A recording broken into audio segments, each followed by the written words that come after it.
मेरे प्यारे विद्यार्थी, आप लोग कैसे हो? आशा करता हूँ कि आप अच्छे होंगे, स्वस्थ होंगे और आप पढ़ाई में चलती होगी।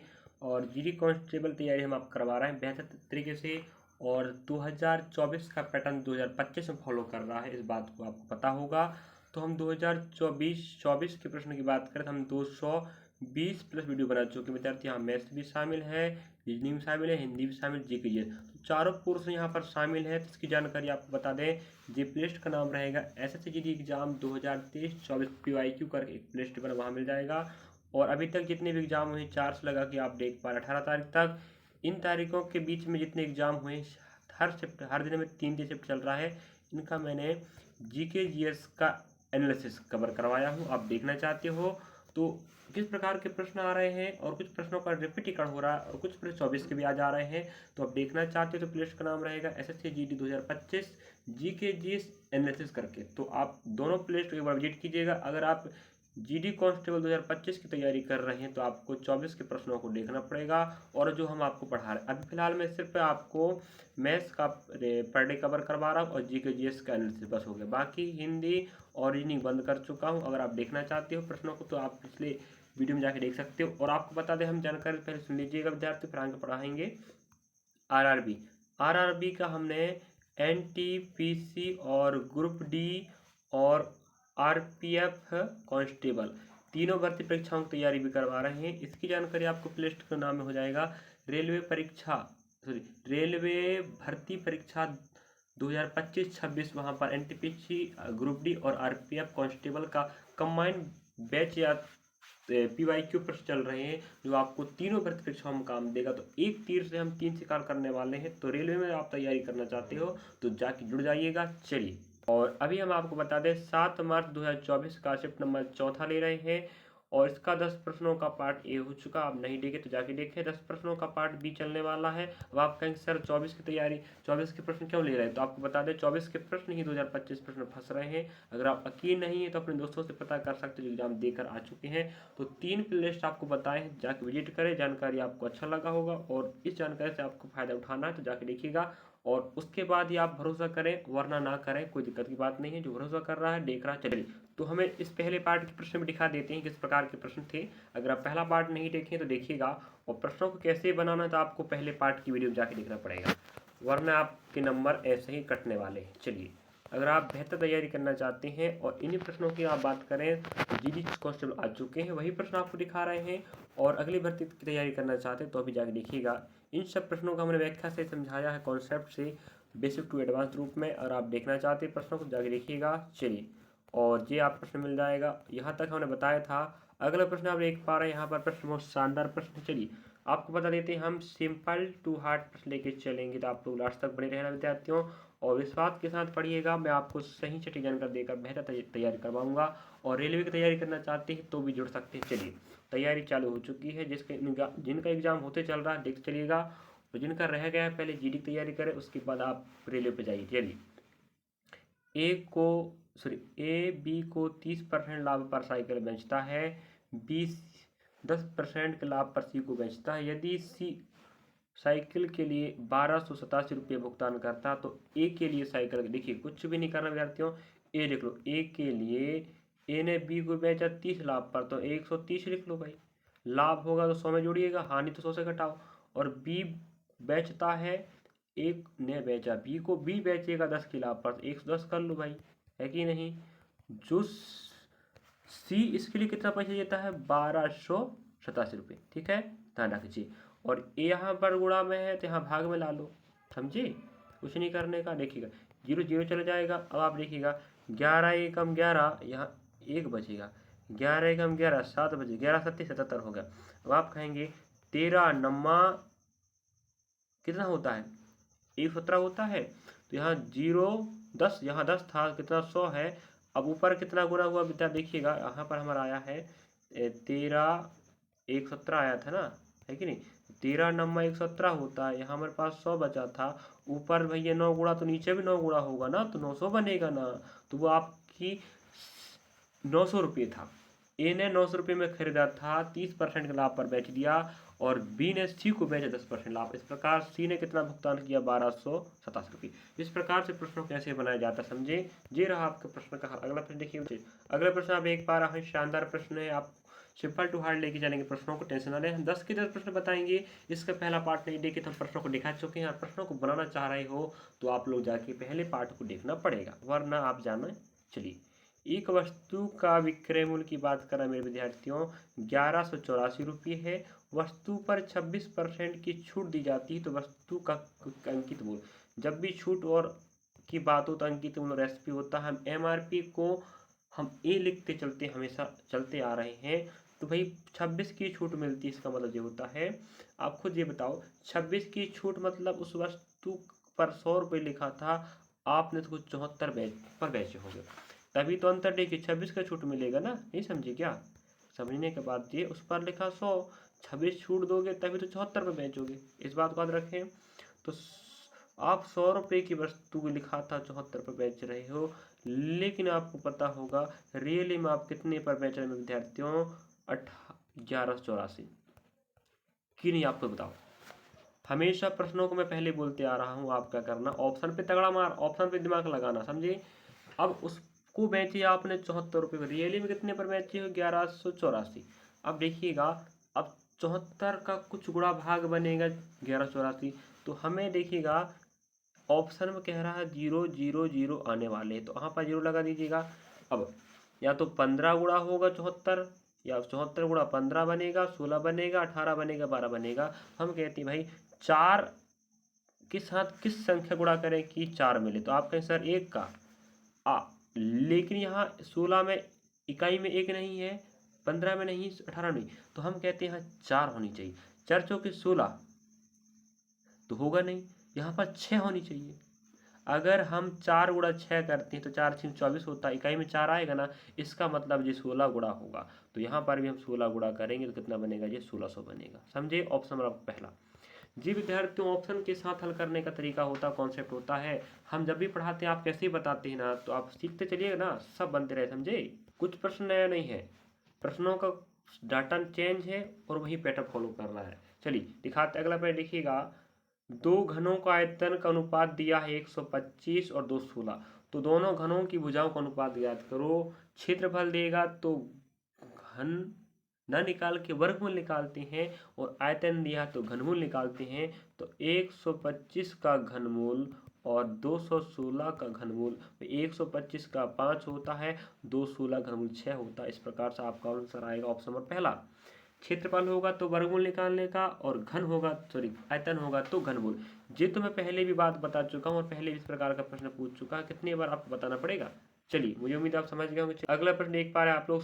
तो 7 मार्च के हमने पहला शिफ्ट टिप करवाया, दूसरा भी करवाया, तीसरा भी करवाया, चौथा भी करवा रहा है और करवाते रहेंगे, और आप जब तक कहेंगे तो। और जीके जिस और मैथ्स का ही वीडियो अभी कवर हो रहा, ध्यान रखें। हिंदी और रीजनिंग का बंद कर चुके हैं और हम आरआरबी के चालू कर चुके हैं। चलिए, तो आपकी इच्छा, पढ़ना चाहते पढ़ते रहिएगा, और नहीं पढ़ना चाहते कोई दिक्कत की बात नहीं। जो हमसे पढ़ रहा है वो समझ रहा है कि डाटा हम क्या दे रहे हैं। चलिए, और विश्वास के साथ पढ़े विद्यार्थियों। अगला प्रश्न आप एक बार होंगे, सरलीकरण का है। 2 या 3 प्रश्न मिलने के चांस हैं, मतलब आपके 3 प्रश्न आएंगे तो 6 नंबर, 2 प्रश्न आएगा तो 4 नंबर कन्फर्म। जीडी की बात कर रहे हैं, समझे। चलिए, तो हमें बोर्ड मास, कभी कुछ भी हो जाए आपको सरलीकरण के प्रश्नों में, गणितीय प्रश्नों बोर्ड मास तो लगाना पड़ेगा ही पड़ेगा। तो बोर्ड मास कहता है पहले कोष्टक हल करो, तो कोष्टक हल करोगे तो पहले कोष्टक में गुणा है तो 4 3 12 हो जाएगा, 12 17 देखोगे तो 29 बनेगा। कहने का मतलब ये है, गुणा करें फिर जोड़े फिर घटाएं, तो 29 माइनस अब 5 करोगे, 25 करोगे सॉरी, तो 4 ही बचेगा ना। कहने का मतलब ये हो गया, इस पूरे का मान 4 आ गया। अब देखिएगा, 4 कोष्टक हटाओगे, ऑफ मतलब क्या होता है, तो 4 नाम 36 होगा ना। अब 100 में आप लोग क्या घटाओगे, 36 घटाओगे तो कितना बचेगा, 64 ही तो बचेगा। ऑप्शन आपके तीसरा पे मिल रहा है।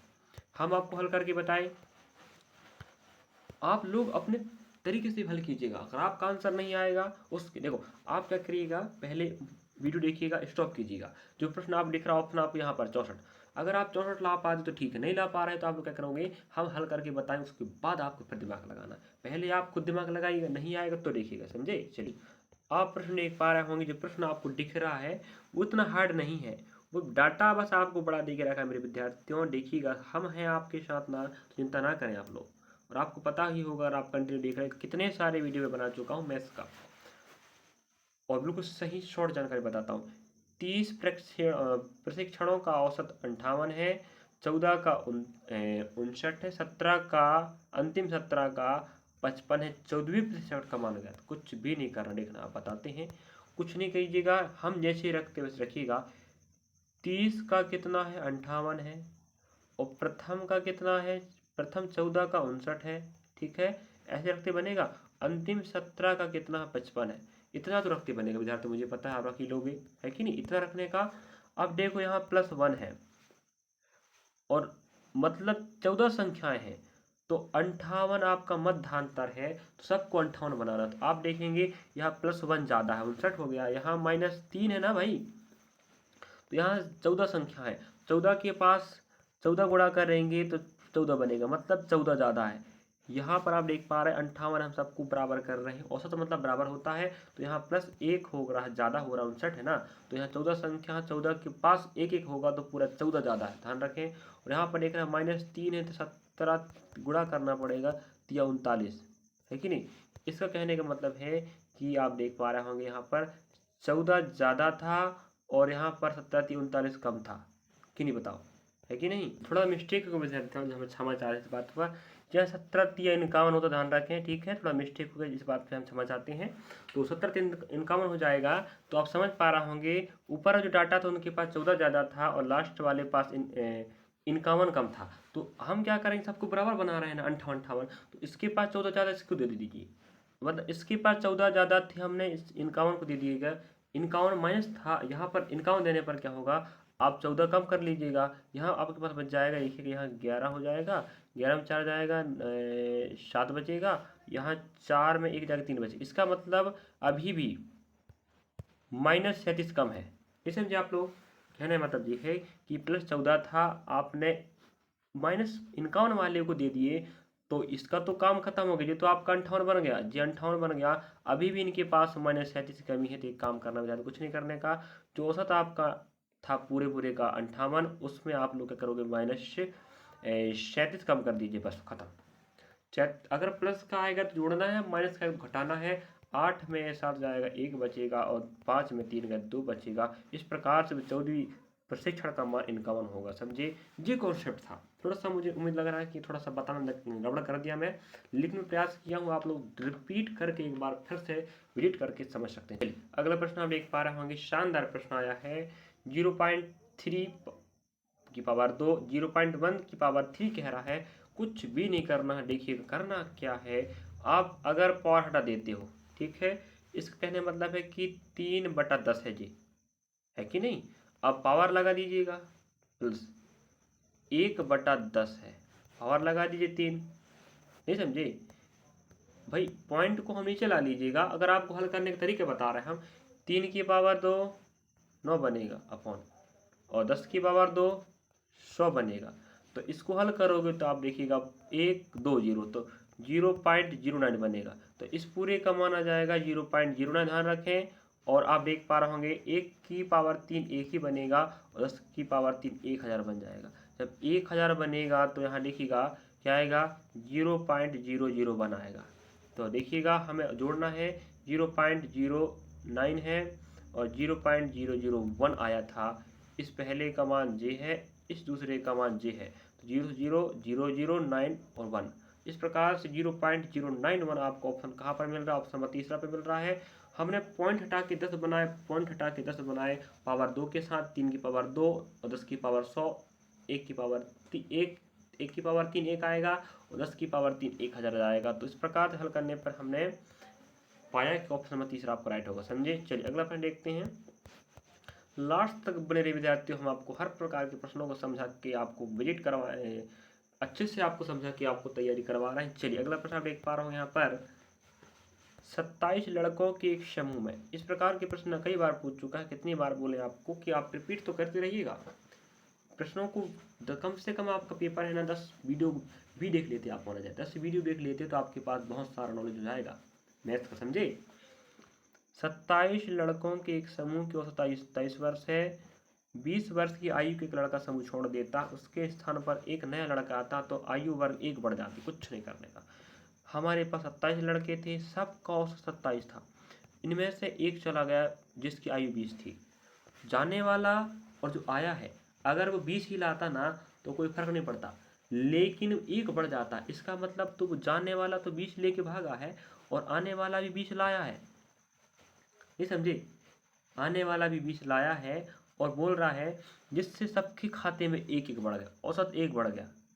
इसका मतलब 27 लोगों का औसत 27 था, 1 बढ़ जाएगा ना, तो गुणा कर दो 1, ध्यान रखें 1 बढ़ जाएगा सबके खाते में, तो औसत आयु 1 वर्ष बढ़ जाती, समझे। तो आप देखिएगा, जाने वाला तो चला गया, कितना लेके गया 20, आने वाला भी 20 लाता तो कोई फर्क नहीं पड़ता, 27, लेकिन आने वाला 20 तो लाया है, लेकिन सबके खाते में 1 बढ़ा दिया, तो 27 लोगों के खाते में 1 बढ़ेगा, तो 27 प्लस कर दो। इसका मतलब 20 तो लाया है, 27 ज़्यादा आया है, तब तो सबको 1 1 दिया, 7 4। इस प्रकार से उस आने वाले लड़की की आयु कितनी मेरे विद्यार्थी, 47 है। ऑप्शन आपको पहले पर मिल रहा है। आंसर कर रहा था कि नहीं। चलिए अगला प्रश्न आप देखेंगे, देखिएगा। इस प्रकार के प्रश्न जो आप देख पा रहे हो, ये विभाजित नियम का प्रश्न है, और हम पहले ही बता चुके हैं कि हर चैप्टर में 1 प्रश्न 2 प्रश्न आपको विभाजित नियम का प्रश्न पूछ ही लेगा, समझे। तो हमें कह रहा है 4 अंकों की वह बड़ी से बड़ी संख्या कौन सी है। देखिएगा, बड़ी से बड़ी संख्या की बात कर रहा है, तो यहाँ पर तो भाई सबसे बड़ी संख्या यहाँ पर कौन है, यही दिख रही है और ये दिख रहा है। तुलना करेंगे तो सबसे छोटी संख्या यहाँ पर 9300 है, उसके बाद 9700 है, उसके बाद फिर आप देख पा रहे 999 है, फिर आपके पास सबसे बड़ा कौन है, 9930। सबसे बड़ी की बड़ी बात कर रहा है, लेकिन वो संख्या 15, 20, 25, 30 से पूरी पूरी क्या होनी चाहिए, विभाज्य होनी चाहिए, या इन सब का भाग जानी चाहिए, वही ऑप्शन होगा। तो एक काम जी बताओ, यहाँ 0 0 है, मतलब आंसर में 0 आएगा, सब जगह 0 है। अब हमें एक काम करते हैं भाई, किसका नियम लगा लें, 5 और 3 का 15 होता है कि नहीं, बता आप लोग, है कि नहीं। 5 3 का नियम लगा देते हैं, तो सीधी बात, दो बकवास भाई। 5 का नियम कहता है, हमें 15 का नियम नहीं पता, लेकिन 5 3 का पता है। जिस भी ऑप्शन में 5 और 3 का नियम जाएगा विभाजित का, वही आपका आंसर होगा। 5 का नियम कहता है इकाई में 0 होनी चाहिए या 5 होनी चाहिए, तो हमारे पास इकाई में सब जगह 0 0 है, सब के सब 5 से कटेंगे। अब 3 का नियम कहता है कि सभी संख्याओं को जोड़ो, 3 से भाग लगाओ, देखते हैं।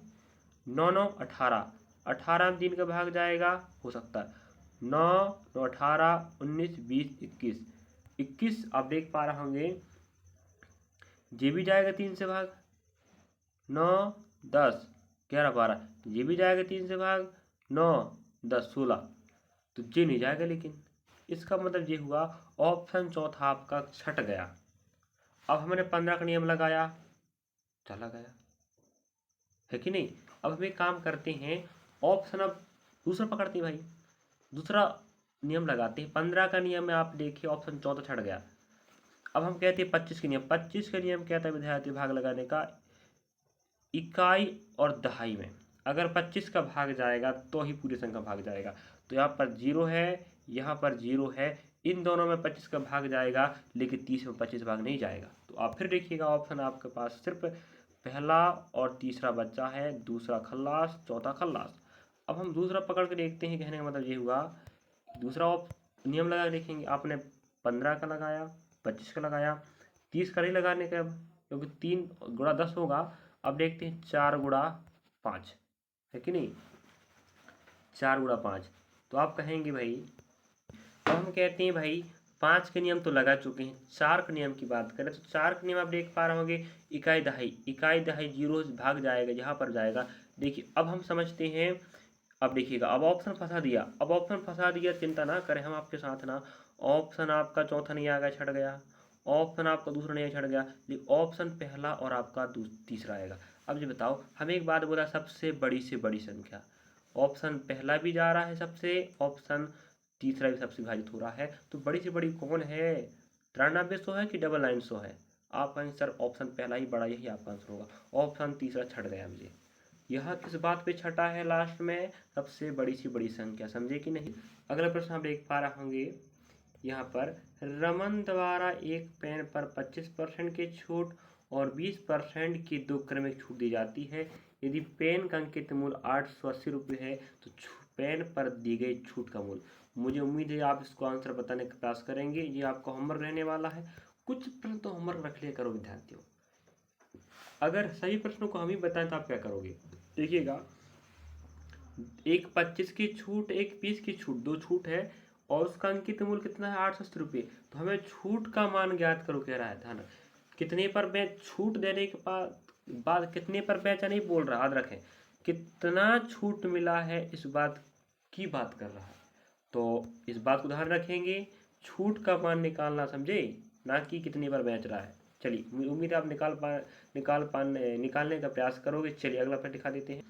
अगला प्रश्न आप देख पा रहा होगा, इस प्रकार के प्रश्न भी मैं पहले से बता चुका हूं और पिछले शिफ्टों में कितनों बार इस प्रकार का प्रश्न पूछ चुका। 1 लाइन प्रश्न है, लेकिन सिर्फ इतना दिक्कत की बात यहाँ डाटा बड़ा दिया है, बाकी सब ठीक है। एक कुर्सी का क्रय मूल्य कितना विद्यार्थियों? 5,709 रुपये है। यदि हानि प्रतिशत कितना है? 34 है। तो कुर्सी का विक्रय मूल्य नहीं, क्रय मूल्य बताओ। खैर देखिएगा, विक्रय मूल्य दिया है, क्रय मूल्य की मांग कर रहा है। हम आप थोड़ा सा हिंट कर देते परसेंट। देखिएगा, अगर 34 की हानि होती है, इसका मतलब 34/100। उस वस्तु पर कितना लिखा था? 100 रुपया। कितनी हानि पर बेची आपने? 34 हानि पर हानि हुआ है। इसका मतलब हम थोड़ा हिंट कर देते हैं, अंकित मूल्य और एसपी है कि नहीं, सॉरी क्षमा चाहते हैं। जब भी हानि की बात करें आपको समझ जाइएगा, सीपी अनुपात क्या बनेगा जी? एसपी बनेगा। जब भी हानि और लाभ का ही अनुपात सीपी और एसपी का बनता है, मतलब उस वस्तु का कीमत 100 रुपये था, आपने उसको 64 पर बेचे। 64 पे बेचे, मतलब 100 रुपये की वस्तु को तुम 34 रुपये कम पर बेचोगे ना, तभी तो हानि होगी 34 की।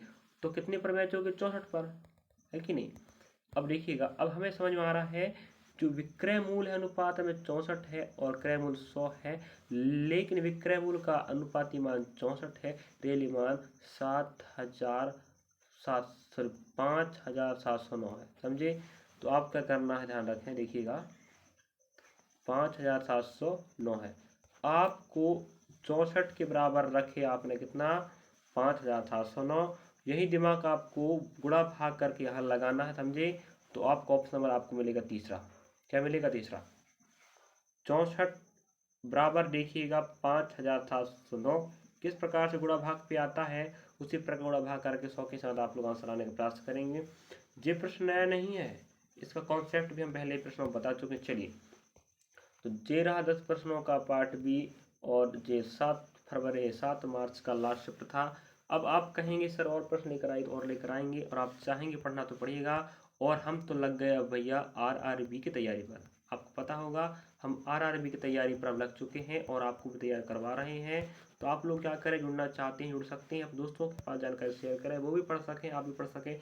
निश्चित रूप से बिल्कुल सही सटीक और नवीनतम अपडेट के साथ न्यू एडिशन के हिसाब से पढ़ाएंगे, चिंता ना करें। वैसे ही प्रश्न छपेंगे आरपीएफ कांस्टेबल में, एनटीपीसी ग्रुप डी में। नहीं छपेगा तो हमें आके कमेंट कीजिएगा, सर आप पढ़ाना बंद कीजिएगा, आपका डाटा काम का नहीं है, फालतू पढ़ाते बकवास करते हो, बंद करेंगे हम, समझे। चलिए, हमें उम्मीद है कि हम जो जानकारी दे रहे हैं आपको, आपके भविष्य के लिए हम आपको तैयार कर रहे हैं, तो हम चिंता करने की जरूरत नहीं है आपको। हम शिक्षक हैं, आपको सही सटीक जानकारी देकर बेहतर तैयारी करवा के आपको सफलता की राह पर लेके चलेंगे। चलिए मिलेंगे नेक्स्ट पार्टी से। धन्यवाद। वीडियो अच्छा लगा तो लाइक करें, सब्सक्राइब करें, शेयर करें और कमेंट करना ना भूलें। हौसला बढ़ाते रहे, मेहनत हम करते रहे।